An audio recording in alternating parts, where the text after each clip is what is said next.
ఆ ధౌమ్యుల వారు 108 నామాలు చెప్పారు. ఇది ఎవరో కొంతమందే చదువుకునేవి కావు. ఈ 108 నామములను ప్రతి వాళ్ళు చదువుకోవచ్చు.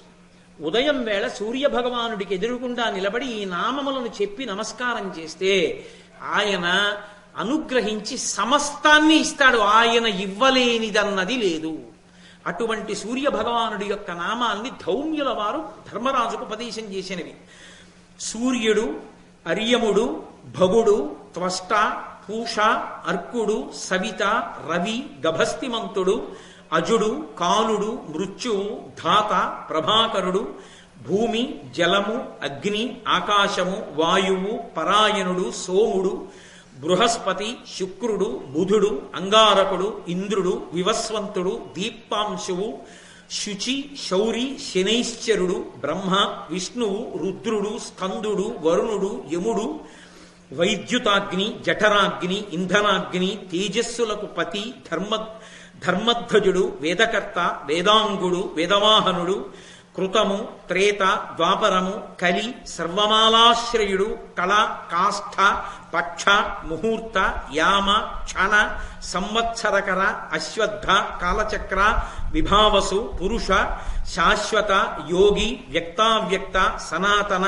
కాలాధ్యక్ష, ప్రజాధ్యక్ష, విశ్వకర్మ, తమోనుదుడు, వరుణుడు, సాగర, అంశువు, జీమూతుడు, జీవనుడు, అవిహుడు, భూతాశ్రయుడు, భూతపతి, సర్వలోక నమస్కృతుడు, స్రష్ట, సువర్తకుడు, వహ్ని, సర్వమునకు ఆది, అలోలుపుడు, అనంతుడు, కపిలుడు, భానువు, కామదుడు, సర్వతోముఖుడు, జయుడు, విశాలుడు, వరదుడు, సర్వధాతు నిషేవిత, మనస్సు, సుపర్ణుడు, భూతాది, శీఘ్రగుడు, ప్రణధారకుడు, ధన్వంతరి, ధూమకేతువు, ఆదిదేవుడు, ఆదిత్యుడు, ద్వాదశాత్మ, అరవిందాక్షుడు, పీత, మాత, పిత, మాత, పితామహుడు, స్వర్గద్వారము, ప్రజాద్వారము, మోక్షద్వారము, త్రివిష్టపము, దేహకర్త, ప్రశాంతాత్ముడు, విశ్వాత్ముడు, విశ్వతోముఖుడు, చరాచరాత్ముడు, సూక్షాత్ముడు, మైత్రేయుడు, కరుణాన్వితుడు అనబడేటటువంటి ఈ 108 నామములను ఉపదేశం చేసి,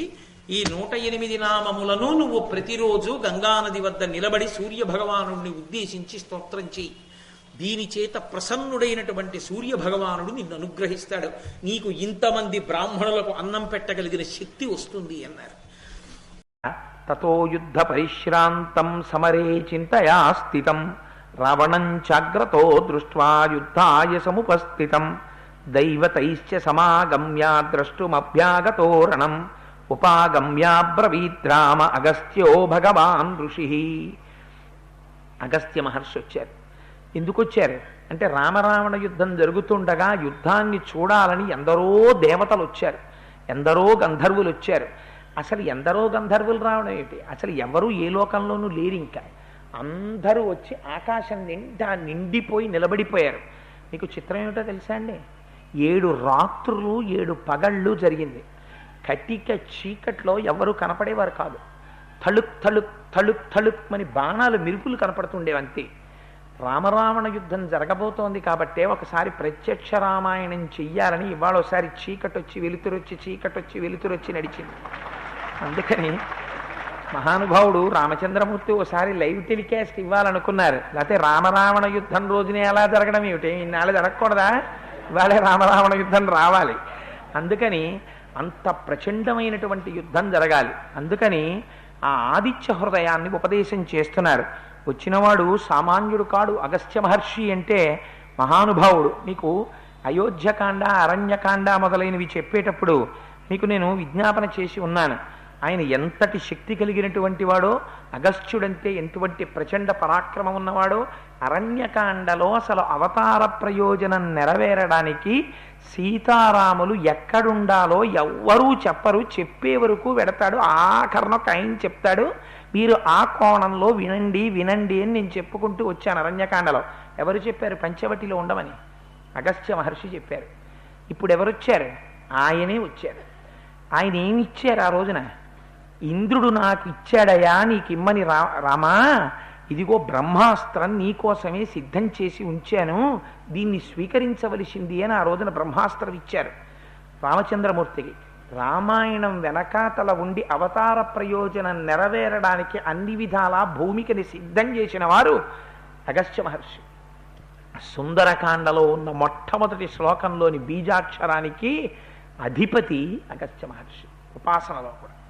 అందుకని రామాయణంలో ఉన్న గొప్పతనం ఏమిటంటే విశ్వామిత్రుడి తర్వాత అత్రి మహర్షి దర్శనం, శరభంగ దర్శనం, వీటితో పాటుగా కనపడకుండా అంతర్లీనంగా రామాయణంలో విశేషమైన ప్రాముఖ్యతని చూపించి శాసించిన వారు అగస్త్య మహర్షి.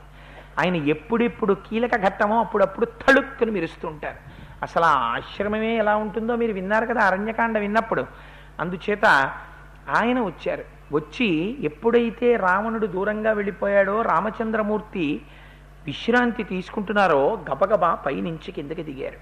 కిందకి దిగి ఆదిత్య హృదయంలో ఒక రహస్యం ఉంది. మీకు ఈ దేశంలో 2 యుద్ధ భూమిలో పుట్టాయి. ఈ 2 సమయంతో సంబంధం లేదు. రామాయణం త్రేతాయుగంలో జరిగింది కదండి, భారతం ద్వాపర యుగంలో జరిగింది కదండి.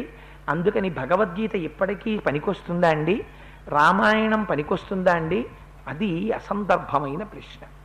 ఎందుకని అంటే ఎంతకాలం పర్వతాలుంటాయో, ఎంతకాలం నదులుంటాయో అంతకాలము రామాయణం ధర్మం ఉంటాయి. అయితే అక్కడ కురుక్షేత్ర యుద్ధంలో ఒక మహోత్కృష్టమైన అమృత భాండం పుట్టింది. అదే భగవద్గీత.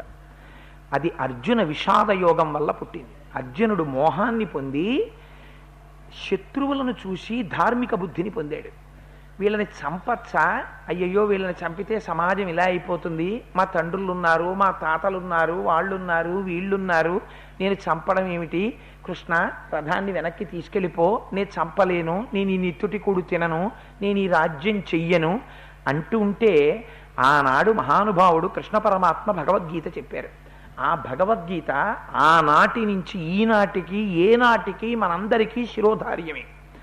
అలాగే రామాయణంలో యుద్ధభూమిలో ఆదిత్య హృదయం పుట్టింది. ఎలా అయితే అర్జునుడు విషాదాన్ని పొందాడో అలాగే ఇక్కడ రామచంద్రమూర్తి కూడా బడలిక చెందారు. రావణ సంహారం ఎలా చెయ్యాలి అని ఆలోచన చేస్తున్నారు. అక్కడ కృష్ణ భగవానుడు ఉపదేశం చేశాడు, ఇక్కడ అగస్త్య మహర్షి ఉపదేశం చేస్తున్నారు. గమ్మత్ ఏమిటంటే రాముడికి అనేకమైన అస్త్రములను ఉపదేశం చేసిన వాళ్ళు ఉన్నారు. బ్రహ్మాస్త్రము, యామ్యాస్త్రము, ఐంద్రాస్త్రము, వారుణాస్త్రము, తర్వాత పాశుపతాస్త్రము, ఇవన్నీ ఉపదేశం చేశారు. ఇవాల్టి రోజున మనం ధనుర్వేదంలో ఉన్న అస్త్రాలని ఉపదేశం పొందడానికి వీలు కుదరదు. కానీ మీకు రామాయణంలో ఎక్కడా ఏ దేవతని ఉద్దేశించి కూడా 24,000 శ్లోకాలలో ప్రత్యక్షంగా ఒక దేవతా స్తోత్రములనేటివి కనపడవు. ఒక్క ఆదిత్య హృదయ స్తోత్రాన్ని ఒక్కదానే మహర్షి కటాక్షించారు. అది కూడా ఎంతసేపు ఎలా కటాక్షించారో తెలుసా అండి? ఆదిత్య హృదయానికి ఒక రహస్యం ఉంది. మీరు బ్రహ్మాస్త్రం పొందలేరు, ఐంద్రాస్త్రాన్ని పొందలేరు, యామ్యాస్త్రాన్ని పొందలేరు, వాయవ్యాస్త్రాన్ని పొందలేరు. అందుకే అక్షర రూపమైన అస్త్రాన్ని ఎంతకాలమునకు మీరు పొందేటట్టుగా మహర్షి జాతికి చేసిన కృప ఆదిత్య హృదయం. ఆదిత్య హృదయం మీ అమ్ముల పొదిలో ఉంటే రాముడి దగ్గర ఎన్ని అస్త్రాలు ఉన్నాయో అన్ని అస్త్రాలు మీరు చేతిలో పట్టేసుకున్నట్టే. అంత శక్తివంతం ఆదిత్య హృదయం. అందుకే మహర్షి దాన్ని ఉపదేశం చేస్తూ 31 శ్లోకాలు మాత్రమే చెప్పారు. 31 శ్లోకాల్లో అవి ప్రారంభం చెయ్యడం కూడా తతో యుద్ధ పరిశ్రాంతం అంటూ మొదలవుతుంది. తత్వతో మొదలైన కాండ సుందరకాండ. తతో రావణ నీతాయా సీతాయా శత్రుకర్షణ అని మొదలైంది. తత్వతో మొదలై తత్వతో పూర్తయింది సుందరకాండ. మళ్ళీ తత్తుతో ప్రారంభమైనటువంటి మహోత్కృష్టమైన స్తోత్రం ఆదిత్య హృదయం. అందుకే తతో యుద్ధ పరిశ్రాంతం అంటూ మొదలుపెట్టారు. గమ్మత్ ఏమిటంటే ఈ 31 శ్లోకాల్లోనూ మొట్టమొదటి శ్లోకాన్ని మీకు అగస్త్య మహర్షి వచ్చి చూసి కిందకి దిగారు అనేటటువంటి పరిచయ శ్లోకంగా పక్కన పెడితే 30 శ్లోకాలు మిగులుతాయి. 30 శ్లోకాల్లో మొట్టమొదటి 8 శ్లోకాలు మీకు అంగన్యాస కరన్యాసాలకి, తదనంతరం ఆ 8 శ్లోకాలు ఆ స్వరూప విశేషణానికి సరిపోతే చివరి 8 శ్లోకాలు అనంతరమైన ఫలసిద్ధిని చెప్తే ఇంకా మిగిలిపోయేటటువంటివి అటు 8 ఇటు 8 16 శ్లోకాలు వెళ్ళిపోతే మొట్టమొదట మీకు పరిచయం చేసినటువంటి శ్లోకం ఒకటి వెళ్ళిపోతే ఎన్ని వెళ్ళిపోయేప్పటికి 9, 9, 18 శ్లోకాలు వెళ్ళిపోతే ఇంకా 12 శ్లోకాలు మిగుతాయి. 8 కాదు, 9, 9, అటు 9 ఇటు 9 తీస్తే 18 పోతే 12 శ్లోకాలు ఉంటాయి. 18, 12, 30. మొట్టమొదటిది అగస్త్య మహర్షి కిందకి దిగినటువంటి శ్లోకం 31 శ్లోకాలు. మీకు గమ్మత్తు ఏమిటో తెలుసా అండి? ఆదిత్య హృదయాన్ని మీరు ఎప్పుడు చదవాలి అంటే అగస్త్య మహర్షి చెప్పేశారు. కాంతారేషు భయేషు చ, మీరు మహారణ్యంలో ఉండండి, మీరు విపరీతమైనటువంటి భయాన్ని పొంది ఉండండి, ఏదైనా ప్రమాదం వచ్చేస్తూ ఉండనివ్వండి. మీకు మిగిలినటువంటి దేవతల్ని ఉపాసన చెయ్యాలంటే మీరు మనస్సు లోపల దర్శనం చెయ్యాలి. మీ మనస్సు ఖేదాన్ని పొందేసింది అనుకోండి ఎప్పుడైనా, అప్పుడు మీరు ఏ మంత్రాన్ని ఉపాసన చేస్తున్నారో ఆ స్వరూపాన్ని నిలబెట్టడం కష్టం. ప్రార్థనా శ్లోకం చేసినా నిలబడదు. పైగా బీజాక్షరాలతో కూడుకున్నటువంటి మంత్రములు చెయ్యాలంటే, అటువంటి ఉపాసన చెయ్యాలంటే దానికి ఒక ప్రత్యేకమైన పద్ధతి ఉంటుంది. ఎప్పుడు పడితే అప్పుడు మంత్రం చేయడానికి వీల్లేదు. అది స్నానం చెయ్యాలి, దానికి కొన్ని నియమాలు ఉంటాయి. ఆ నియమాలు పాటించి మంత్రం చెయ్యాలి. ఆదిత్య హృదయానికి మీకు ఆ బాధ లేదు. మీరు నడుస్తూ కూర్చుని నిలబడి అరణ్యంలో ఉండండి, ఎక్కడ మీకు భయం వేయనివ్వండి. ఒక్కసారి మీకు అదృష్టం ఏమిటంటే సూర్యుడు ఎప్పుడూ ఆకాశంలో ఉంటాడు. నేను సూర్యుణ్ణి చూడలేదన్న వెర్రివాడు ప్రపంచంలో ఉండడు. కళ్ళు మూస్తే సూర్యదర్శనం అయిపోతుంది మీకు. అటువంటి కానీ ఒక్కటి జ్ఞాపకం పెట్టుకోండి, ఆదిత్య హృదయం చదివేటప్పుడు కళ్ళు మూసి నమస్కారం చేస్తే సూర్యోదయం అవుతున్న సూర్యుణ్ణి ఉపాసన చేయాలి. ఉపాసన చేసి 3 సార్లు చదవమని ఇందులో మహర్షి చెప్పారు. కానీ 12 నమోస్తుతే 12 ఆదిత్యుల్ని అందులో ఉపాసన చెప్పారు. అందుకే నిన్నటి రోజున ఇక్కడ ఆదిత్య హృదయం జరిగితే 12 మాటలు అందరితో చెప్పించడానికి కారణం అది.